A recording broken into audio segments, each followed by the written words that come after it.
So how was your walk just an hour ago?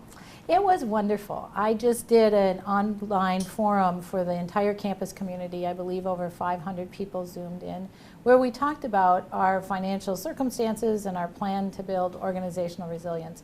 So as soon as that ended, as you know, I headed out and walked across campus, had lunch in the campus center, and just made myself available for people who wanted to come up and make comments, ask questions, and that was the best possible use of my time right after that forum. What are you hearing most from your staff and faculty right now, and students? I think that, well, you know, I'm not sure that I heard everybody's perspective, because most of the people who talked to me said that was hard, but you did a really good job.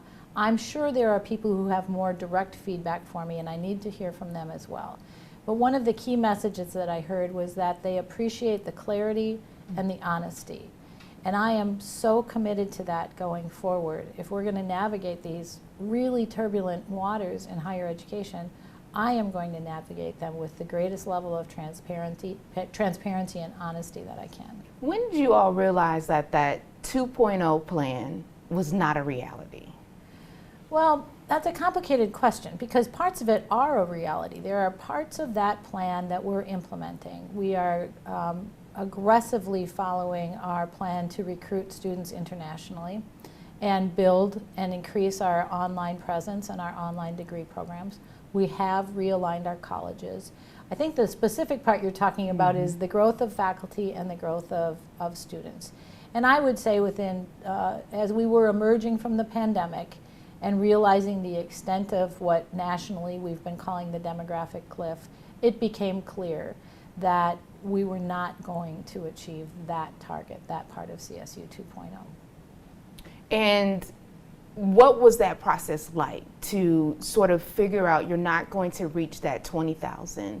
I believe in 2029, it's estimated at, what is it, 14? A $40 million deficit that we have a plan to grow and close, increase revenues, or to reduce our size to close that. With the enrollment, the 40, yes, that's what, that was the gap. Yeah, so, so losing about 1,000 in enrollment from now until then.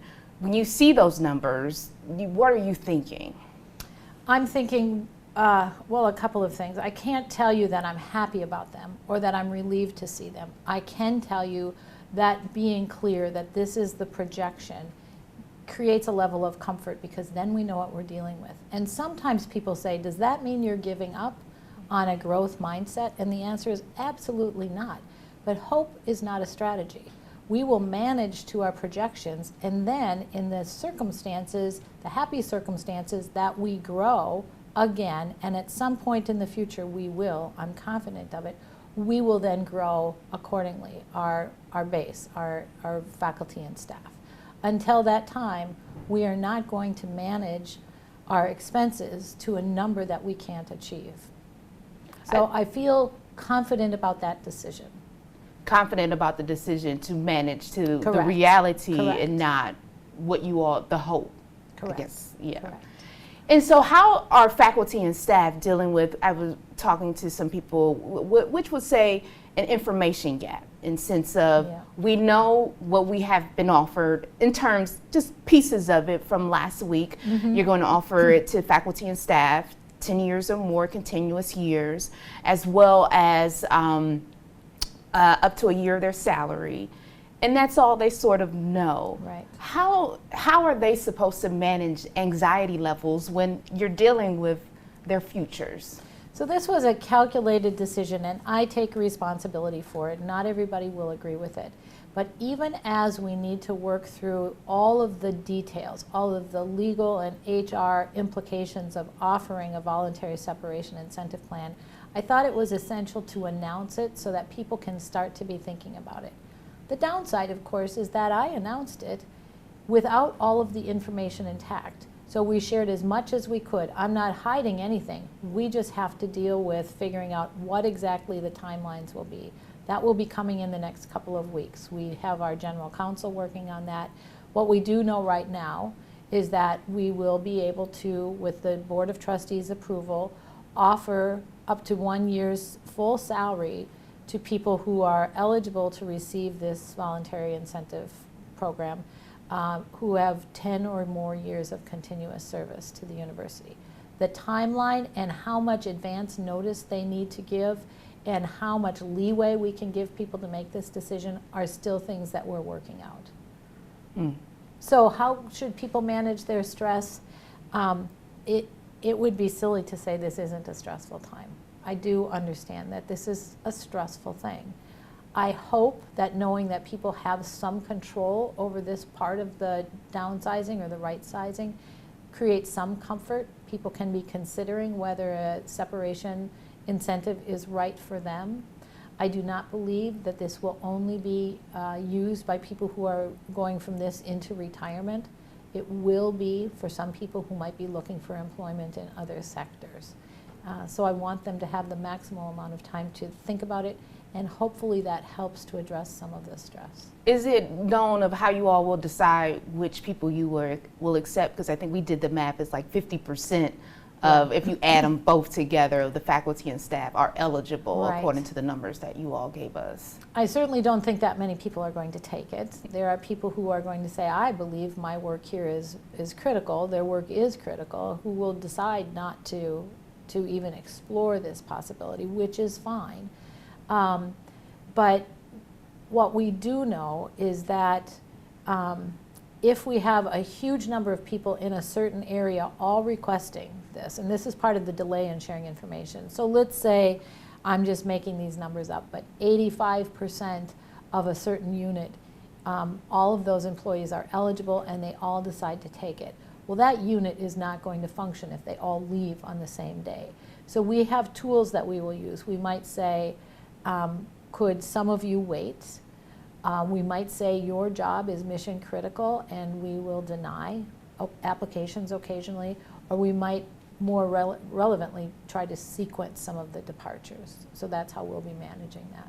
And on the call today, or the Zoom, it was 50 to 80 faculty. What about staff? The numbers that you're looking at in terms of people? I'm sorry, I don't have those numbers off the top of my head. Okay. We know that we need to manage to a substantial financial number, and then how that translates into the number of people will depend on salary levels. So a staff person who has a senior leadership role obviously will have a larger salary if they take the VSIP, the incentive plan. That will contribute more towards the total dollar amount than others. So, but I don't have the exact number off the top of my head. Now, I was able to talk to some student leaders last week when I was on campus after the Board of Trustees, and one of their complaints was the incoming president of the Government Association, as well as the managing editor of The Vindicator. They said that they feel that they've been cut out of their voices, student voices are not being heard in the decision-making process at the top level. What is your response to that? Well, I'm sorry to hear that. I'm sorry that they feel that way. I have done a number of interviews with editors of our newspapers this year and have engaged with them, but that's not a specific answer to your question. As we've been gathering data, we have hosted student focus groups, and while we have students who are very effective leaders, whether they're editors of our newspapers or engaged in student government, there was also a real interest in talking to students who are just going to school and doing their work. We needed those kind of every student on the street sort of voices too, and we did host focus groups. At the same time, we have students who are representatives to our Board of Trustees, and they have been involved in discussions with the steering committee looking at these financial realities. That said, I think, and I say this to my presidential peers all the time, we really can never do too much engaging with students, and when things are really busy, it's unfortunately something that I don't think I have done enough of. And I do agree that we need to have a clearer line of communication between the leadership team and our student government leaders. That's that. I think they would love to hear that from hearing them last week. In fact, one of them did text me just 2 questions.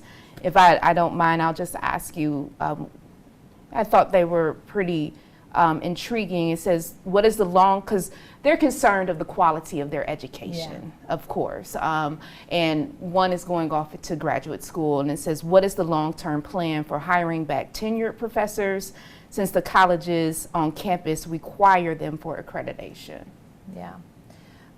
Well, it's a good question and a complicated one. We will absolutely be thinking about accreditation needs and requirements as we think about right sizing. It's critical that we do not lose accreditation. We are also not interested in squeezing some of our highest performing programs and departments. It's just, we'll all be squeezed, we'll all feel it, but we don't want to cause harm. Today on the forum, I led with some of the guiding principles we've talked about, and the number one guiding principle is we will serve the needs of our students. That will be our priority as we think about what we need to do to right size. But the fact is, we are serving a smaller number of students with a larger per capita employee base than we ever have. So we do have greater capacity than we've had in the past.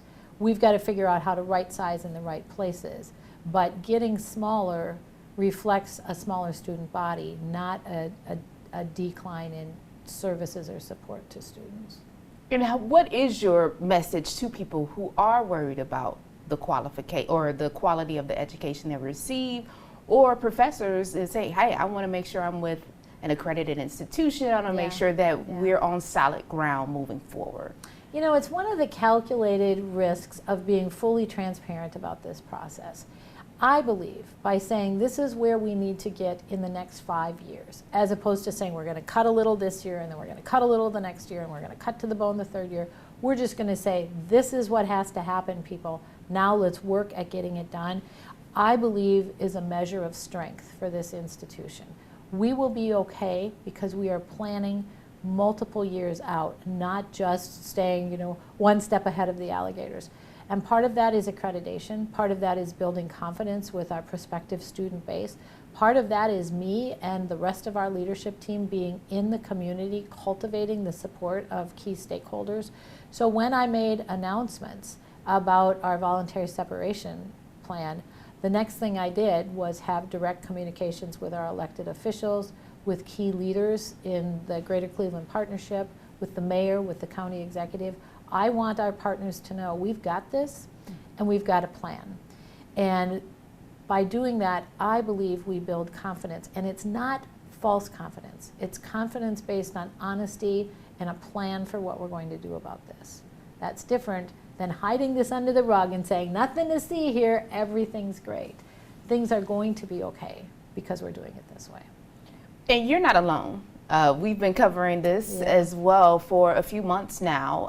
The reckoning of higher education, as you know, we have headlines in terms of Baldwin Wallace. They're cutting 13 programs, laying off 23 employees, Lakeland Community College, eliminating 25 management and staff positions. And then we had Notre Dame just announced that they are closing. Now, I did hear some of the questions, and I guess the cohort of questions or the theme is, well, they have lesser numbers, and they're asking you, well, why does ours look so, big, so large, the deficit we have to come out of? Yeah. Well, some of those schools are smaller. Baldwin Wallace is a smaller institution with a smaller student body, so so I couldn't say what their ratio of reduction is, employees to students. But in general, I don't think that we are in any way at the far end of the spectrum in terms of what institutions have to do. I will, however, say that we are in an area, proudly in an area, and I said this on the forum just now, where we serve a disproportionately high number of students who come from an area of the country with the lower 50% of people attending college. Fewer students attend college in this area. I would like to change that. I didn't devote my career to higher ed because I think it's a losing proposition. I devote my life to this because I believe in it. And I would love to see more students go to college. To do that, we need to make sure students are college ready, but we also need to make sure colleges are student ready, that we are providing the skills and the opportunities that our students absolutely need to thrive in the future. So those are the things that we think about. Whether or not other institutions are cutting more or less, I don't look at it quite that same way, although I am very aware that we're all in similar boats, if not in exactly the same circumstances. And will you and your cabinet consider taking pay cuts to right this budget deficit? Yeah. So last July, we hosted our first forum to say, this is what's happening and we are going to have to reduce. This is when we took a one-year look. We are going to have to reduce our financial footprint and close a budget gap in FY24, fiscal year 24, the year we're in. And we did it rather abruptly. I'd like not to do that again. I want to be more planful. At the time, I did ask members of my senior leadership team to take a 3% temporary cut in salary. We made no adjustments for salary increases. I myself chose to take a 10% cut in salary, so I'm essentially drawing 90% of my salary, not 100% of my salary right now. That is not going to fix our budget gap. And I would not ask the broader community to do that, because we will be asking so much of this this employee community of faculty and staff. So that's not our salvation. Our salvation is to have people here who are supported and want to be here and are willing to do this hard work and are compensated for it. But I do believe that the message has to start from the top, and it seemed only appropriate for me to lead by saying I will reduce my salary right now. Interesting. Thank you for sharing that. And what happens if you don't get enough people to take the voluntary separation? We know, and I wanted to, today on the online forum, I wanted to look right into the camera and be honest about the fact that we know we need to have a reduction in force. There are tools that we can use. Certainly the incentive plan would be our top priority to leverage that opportunity, which is the most respectful way to do this. We will not stop short of a reduction in force in other ways if we need to. We can also think about things with our faculty in partnership with our collective bargaining units to look at things like workload. Are there opportunities for faculty, for instance, to teach more courses so that fewer faculty can cover more courses? Those are all tools that we will be looking at.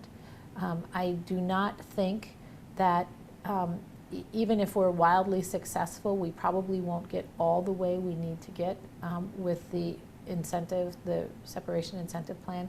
I really hope we get much of the way. But then there are other things. There's natural attrition. There are hiring freezes.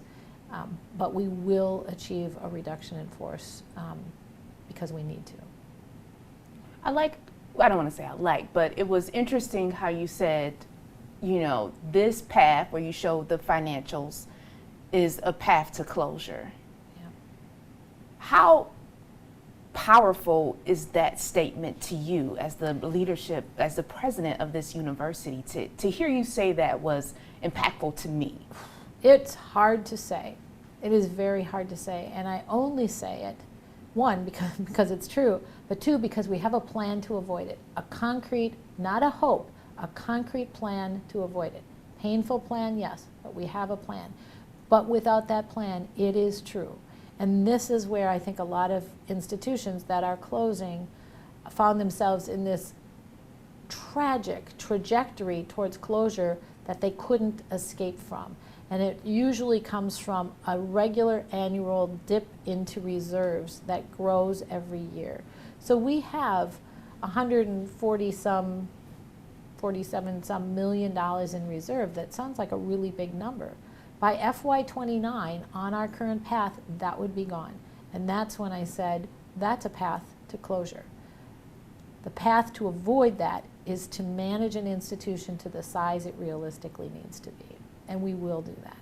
Right now we're in the, you know, George, our photographer here, his daughter is looking at colleges. So we're in that time. Come to CSU, it's a great place to be. I'm glad you said that. So that is my next question. Like, what, we hear this on the news, you know, like, oh my goodness, there are going to be not, they're going to be less faculty, less staff, maybe support staff.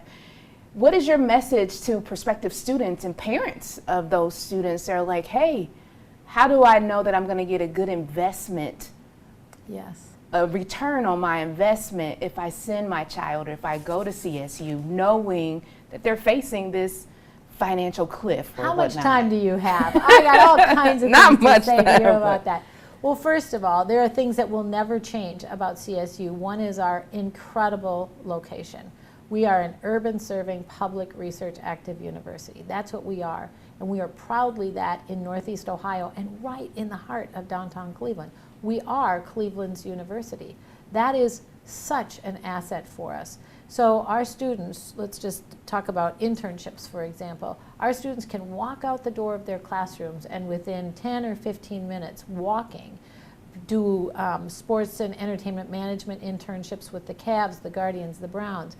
They can be in Playhouse Square. They can be at KeyBank Tower, the new Sherwin-Williams Tower, right down the street. Our situation is one of our strongest assets. That won't change. Also, the fact that we need to right size to a number of students. If you're one student coming here, you're one student. Your reality is your experience. It's not the experience of 13,000 students. I want us to focus on each student, their value proposition.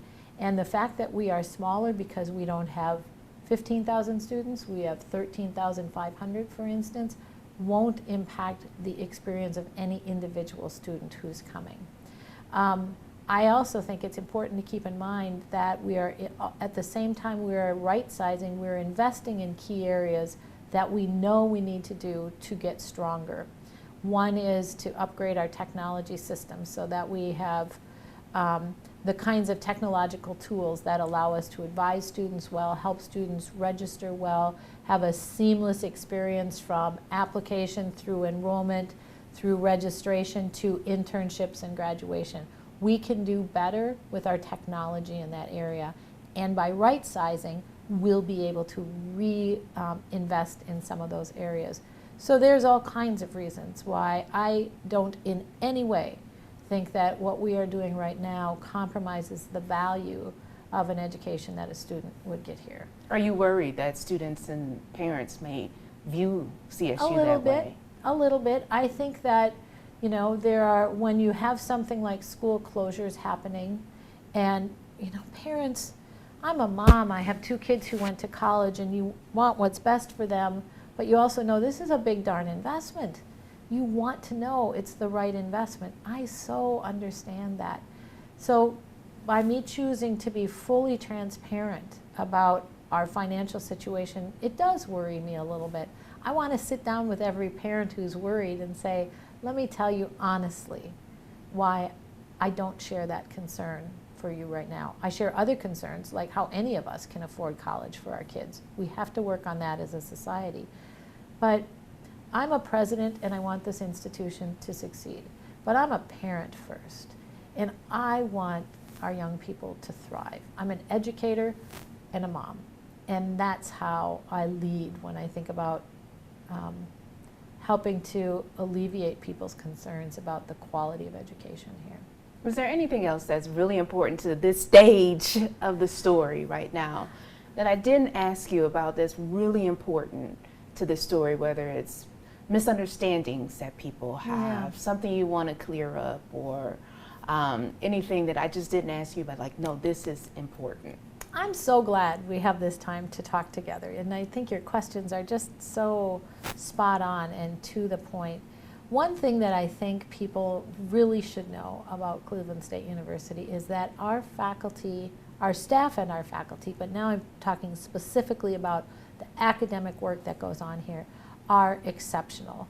I came from a large land-grant Big Ten institution, and I would pit our faculty, if you will, against faculty at larger, more prestigious institutions any day. People are here because they care about Cleveland, they care about our students, and they care about the future of the region. And remember, our employees are also themselves parents. They want what's best for their kids, and many of them send their own children to this institution. I think that's an important thing to be proud of and to proudly proclaim. And lastly, one that I forgot, athletics. Athletics. How I saw that on there, Cleveland Yeah. State's, the basketball team starting to get some national pub and things like that. How will athletics be impacted by this right sizing? So we've had some great seasons for our athletes, by the way, not only on the court and in the field and on the mat, but in the classroom. They have an exceptionally high cumulative GPA. I'm very proud of our student athletes. Having a D1 intercollegiate athletic program does have costs. And one of the things that people are saying is, can we afford that right now? An alternate question is, how can we not afford that? It is an enormous part of the ecosystem of this university. Two things. First of all, athletics will shoulder their share of the reductions and right sizing. And it will be hard. What does that mean? That means that if we're talking about proportionately how much money or what kind of a reduction in force or reduction in non-employee expenses every division needs to, make, there will be an expectation that athletics is a part of it, proportionate to their size. Does that make sense? Mm-hmm. And then the other thing is that I believe in the next few years, I don't think that this is a secret, the NCAA is going to change. I mean, we already have NIL and collectives and transfer portals that has so fundamentally changed Division I athletics in higher education. I want Cleveland State University to be at the table as those changes occur, so that for we're not in the Power 5 conferences. Mm-hmm. We are in the middle, but we are successful. Our teams are successful. I think people or programs like ours at CSU needs to be a part of the conversation about the future of intercollegiate athletics in higher ed. So athletics aren't going anywhere? They're not going anywhere. No. There will be reductions. And I don't know exactly what those would be. I would not say for sure that means an elimination of a particular sport. I can't say that for sure, but I also cannot rule that out. They will feel these reductions. But our program, our D1 athletics program at Cleveland State University is not going anywhere right now, no. Mm-hmm. Well, thank you so much for Thank your you time. for your I do time.